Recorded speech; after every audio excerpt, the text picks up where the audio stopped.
Hello friends, দিওয়ালির শুভেচ্ছা জানাই সকলকে। দিয়ে আজকের ভিডিওটা শুরু করছি কিভাবে দিওয়ালিতে আমি আমার ঘরকে সাজালাম, ধনতেরাসের দিন কি করলাম, ছোটি দিওয়ালিতে কি করলাম, বড় দিওয়ালিতে কি করলাম, মানে অ্যাকচুয়ালি কালী পুজোতে কি করলাম সেগুলো শেয়ার করব আপনাদের সাথে।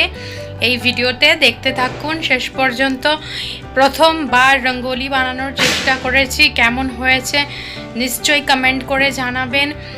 আর তাছাড়া বিশেষ কিছু করি, রান্নাবান্না তো হয় না আমাদের কালী পুজোর দিনকে, কারণ রাত্রিবেলা ঠাকুরের ভোগ আসে। কারণ আমি অলরেডি এখন সন্ধেবেলায় রেডি হয়ে আমি আমাদের কমপ্লেক্সের মাকে নমস্কার করতে যাচ্ছি, কালীর মাকে নমস্কার করতে যাচ্ছি, নিচে বাজি ফাটাতে যাচ্ছি।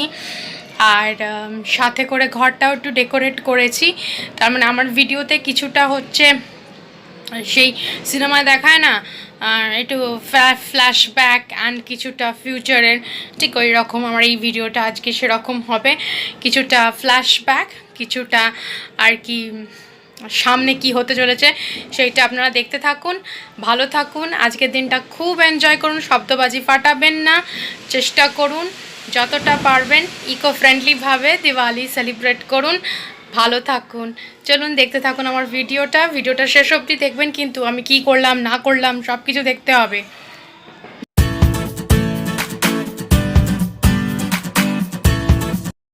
দিওয়ালির আগে এরকম মাটির প্রদীপ কিনেছিলাম, কিনে সেগুলোকে জলে ভিজিয়ে 1 ঘন্টা থেকে 2 ঘন্টা মতো রেখে দিয়ে সেগুলোর ভিতরে যত নোংরা ছিল সেগুলোকে সব পরিষ্কার করেছি, করে তারপরে সেগুলোকে তুলে এরকম খবরের কাগজের মধ্যে পেতে শোকাতে দিয়েছিলাম।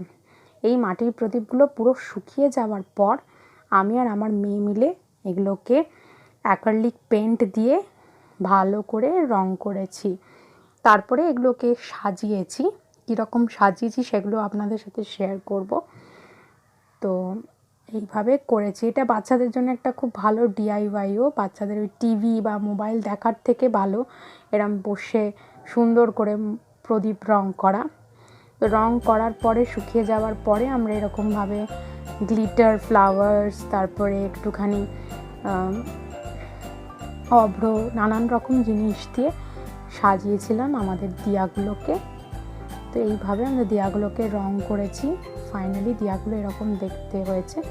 6টা দিয়াই করেছি, তার বেশি করিনি, কারণ তার বেশি করার মতো সময় ছিল না। মেয়ের স্কুলে পরীক্ষাও চলছে, পড়াশোনার ফাঁকে ফাঁকে এই টুকটাক করেছিলাম। তো কালী পুজোর আগের দিন মানে ভূত চতুর্দশীর দিনকে আমি আমাদের ফ্ল্যাটে দুপুরবেলায় পৌঁছাই। তারপরে এইভাবে আমার ঠাকুর আসনেতে এইভাবে আমি লাইট লাগিয়েছি। এই টুনি বাল্বগুলো যেগুলো দেখছেন এলইডি বাল্ব, এগুলো তো এইগুলো আমি লোকাল মার্কেট থেকেই কিনেছি। এই স্ট্রিংটা ব্লু কালারের, আর এটা ওই চেঞ্জ হয় কালার, নানান রকমের আর কি ডিজাইন হয়, চিকমিক চিকমিক করে লাইটগুলো। তো এইটা ওই আপনার অ্যারাউন্ড 60 টাকা মতো নিয়েছে এই লাইটটা। তো দেখছেন লাইটগুলো নানান রকম হয়, তো এই রকম নিয়েছি। ঠাকুর আসনের আগে একটা পার্পল কালারের ছিল, এখন এইটাকে লাগিয়েছি। দরজার বাইরেতে এইভাবে একটু রঙ্গোলি করেছিলাম ছোট্ট করে, এবং এর ভিতরে যে ডিলাইট ক্যান্ডেলসগুলো দিয়েছি এগুলো আমি আইকিয়া থেকে কিনে এনেছি, এবং বলে রাখি যে আইকিয়ার এই ক্যান্ডেলগুলো ভীষণ ভালো।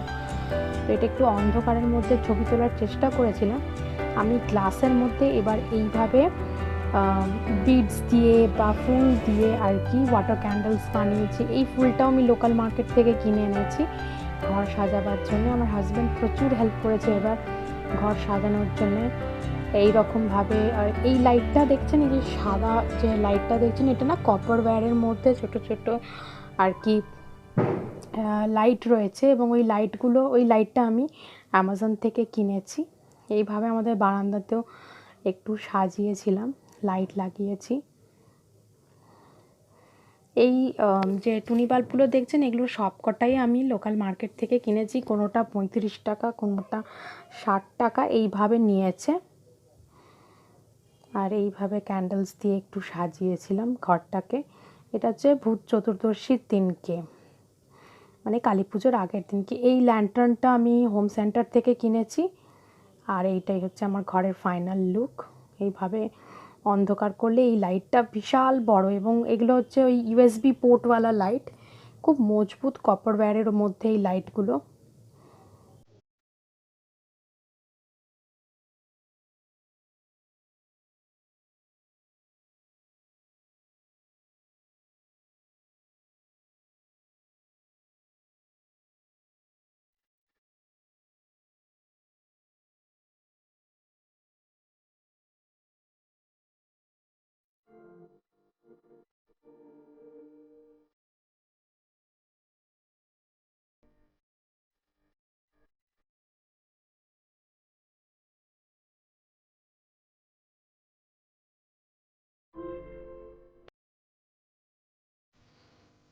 কালী পুজোর দিনকে ঠাকুর আসনের সামনে এইভাবে রঙ্গোলি দিয়েছিলাম, ঠাকুরকে একটু পুজো করেছিলাম। কালী পুজোর দিনকে আমাদের মানে আমার বাপের বাড়ির দিকের আর কি কালী পুজোর দিনকে লক্ষ্মী পুজো হয় ঘরে, আর শ্বশুর বাড়ির দিন তো কোজাগরি লক্ষ্মী পুজো হয় শ্বশুর বাড়ির তরফে। তো আমি দুদিকটাই করি, কোজাগরি লক্ষ্মী পুজো হয় আমার বাড়িতে, আবার কালী পুজোর দিনকেও আমি লক্ষ্মী ঠাকুরকে একটুখানি প্রদীপ টদীপ দিয়ে, মিষ্টি দিয়ে, ফুল মিষ্টি দিয়ে পুজো করি। তো কালী পুজোর দিনকে এইভাবে আমার ডাইনিং টেবিলটাকে আমি সাজিয়েছিলাম। এই টেরাকোটার যেটা দেখতে পাচ্ছেন সামনে, যেটার মধ্যে আমি প্রদীপ দিয়েছি, এটা আমি গড়িয়াহাট মার্কেট থেকে কিনেছিলাম, 100 টাকা নিয়েছিল। আর এইভাবে এই যে দেখছেন টি লাইট ক্যান্ডেলসগুলো, এইগুলোকেই আপনি অ্যাজ আ ফ্লোটিং ক্যান্ডেলও ইউজ করতে পারেন, খুব সুন্দরভাবে এগুলো ফ্লোট করে। মোমবাতি, যে কোনো ফর্মের মোমবাতি জলের ওপর খুব সুন্দরভাবে ফ্লোট করে। তো এই ফ্লোটিং ক্যান্ডেল আলাদাভাবে কেনার কোনো প্রয়োজনই নেই। এই ল্যাম্পশেডগুলো আমি হোম সেন্টার থেকে নিয়ে এসেছি, দুটো কিনলে দুটো ফ্রি ছিল। এবং ভেতরের যে লাইটগুলো দেখছেন ওইগুলো হচ্ছে ব্যাটারি দিয়ে চলে, অপারেট হয়, ওগুলো 10 টাকা করে পিস আমি কিনেছি। আর এই ক্যান্ডেল হোল্ডারটা, টি লাইট ক্যান্ডেল হোল্ডারটা আমি আইকিয়া থেকে নিয়ে এসেছিলাম, এবং ওর মধ্যেও এই ক্যান্ডেল দিয়ে, টি লাইট ক্যান্ডেল যেগুলো হয় সেগুলো দিয়ে আমার ঘরটাকে সাজিয়েছি।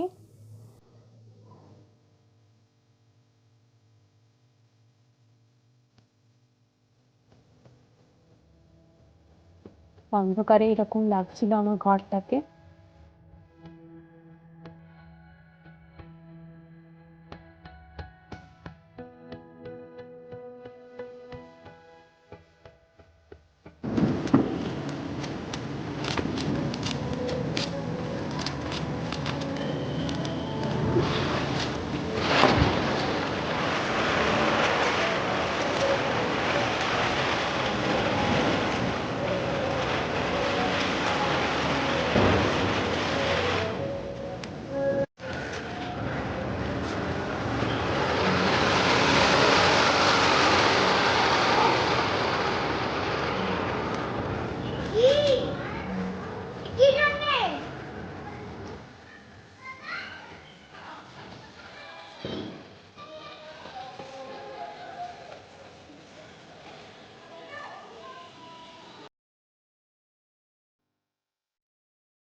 আমাদের কমপ্লেক্সটাকে এইভাবে লাইট দিয়ে পুরো সাজানো হয়েছিল দিওয়ালির দিনকে।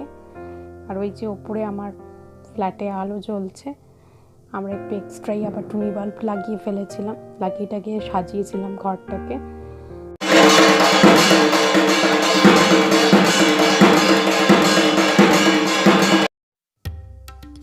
সব আনন্দেরই তো একটা শেষ আছে। তো এইটা হচ্ছে ভাসানের দিন, আমাদের কমপ্লেক্সে ঠাকুর ভাসানের দিনকে আমরা সবাই মিলে ঠাকুরকে তুলছি, তুলে ভাসানে নিয়ে যাব। পাশেই একটা গঙ্গা পুকুর আছে, সেখানে ঠাকুর ভাসান হয়। যতটা সম্ভব নিষ্ঠার সাথে ঠাকুর ভাসান দেওয়া হয়। প্রথমে দেবীকে আমাদের একটা ভ্যান রিক্সা মতো আছে, সেটায় তোলার পরে ঠাকুরকে, মাকে পুরো কমপ্লেক্সের ভিতরে একবার ঘোরানো হয়, ঘুরিয়ে তারপরে বাইরে নিয়ে যাওয়া হয় ভাসান দেওয়ার জন্যে।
আমরা ঠাকুর বিসর্জন দিতে গঙ্গা পুকুরের পাড়ে চলে এসেছি। মাকে গঙ্গা পুকুরে নামানোর আগে একবার ঘোরানো হবে, তারপরে ঘুরিয়ে নেওয়া হবে একবার, তারপরে গঙ্গা পুকুরে নামানো হবে ভাসানের জন্যে। এই মুহূর্তটা খুব মন খারাপের আর কি লাগে, যে এই কদিন বেশ একটা আনন্দমুখর দিনগুলো ছিল। আবার একটা বছরের এখন অপেক্ষা, সামনের বছর আবার কে কোথায় কোথায় থাকবো না থাকবো। তো এই সময়টা খুব একটা মানে খুব খারাপ লাগে, মনটা খুব খারাপ লাগে এই সময়টাতে। তো যাই হোক, সব ভালো জিনিসেরই একটা শেষ আছে, শেষ হলেই আবার শুরু হবে, এই আশাতেই।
তো এই দুঃখের মুহূর্তটাকে একটু খুশিতে বদলানোর জন্যে আমাদের কমপ্লেক্সে একটা রাত্রিবেলায় সবাই মিলে ডিনারের ব্যবস্থা করা হয়। যদিও ভেজ ডিনার হয়, কিন্তু সবাই মিলে আনন্দ করে আমরা একসাথে খাওয়া দাওয়া করি এবং বেশ ভালো হয়।